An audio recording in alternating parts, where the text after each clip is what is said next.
சென்னையில் உற்பத்தியை தொடங்கும் போர்டு கார் நிறுவனம். போர்டு மோட்டார் கம்பெனி தமிழ்நாட்டில் மீண்டும் உற்பத்தியை தொடங்க திட்டமிட்டுள்ளதாக தகவல்கள் வெளியாகியுள்ளன. கடந்த 3 ஆண்டுகளுக்கு முன்பு சென்னையில் கார் உற்பத்தியை நிறுத்தி வெளியேறிய அந்த நிறுவனம் அமெரிக்காவில் முதல்வர் ஸ்டாலினை சந்தித்த பிறகு மீண்டும் தமிழகத்தில் இருந்து கார்களை ஏற்றுமதி செய்ய திட்டமிட்டு இருப்பதாக முக்கிய தகவல்கள் வெளியாகியுள்ளன. தமிழக முதல்வர் மு.க. ஸ்டாலின் 17 நாள் சுற்றுப்பயணமாக கடந்த மாதம் 27ஆம் தேதி அமெரிக்கா சென்றார். இந்த சுற்றுப்பயணத்தின் போது அமெரிக்காவில் போர்டு மோட்டார் எனும் கார் நிறுவனத்தில் உயர் அதிகாரிகளிடம் முதல்வர் ஸ்டாலின் பேச்சுவார்த்தை நடத்தினார். உலகின் முன்னணி கார் தயாரிப்பு நிறுவனமான போர்டு மோட்டார் நிறுவனம் என்பது தமிழகத்திற்கு ஒன்றும் புதிது இல்லை. இந்த நிறுவனம் சென்னை மறைமலை நகரில் செயல்பட்டு வந்தது.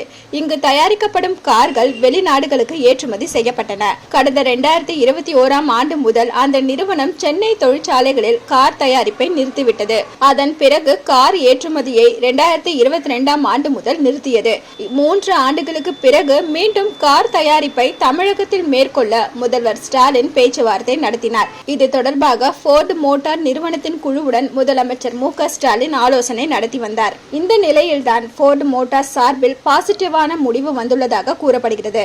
அதன்படி போர்டு மோட்டார் நிறுவனம் தமிழகத்தில் கார் தயாரித்து மீண்டும் ஏற்றுமதி செய்ய தயாராக உள்ளது. முதல்வர் ஸ்டாலின் பேச்சுவார்த்தை தொடர்பாக அந்த நிறுவனம் கூறும்போது, உலகளாவிய சந்தைகளுக்கு ஏற்றுமதி செய்வதற்கு தேவையான கார் உற்பத்தியை மேற்கொள்ள இந்த பேச்சுவார்த்தை என்பது முக்கியமானதாக அமைந்துள்ளது என தெரிவித்துள்ளது.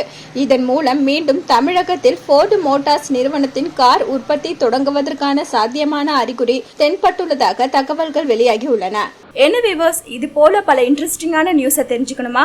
அலோ சிட்டி டிவியை லைக் பண்ணுங்க, ஷேர் பண்ணுங்க, மறக்காம சப்ஸ்கிரைப் பண்ணுங்க.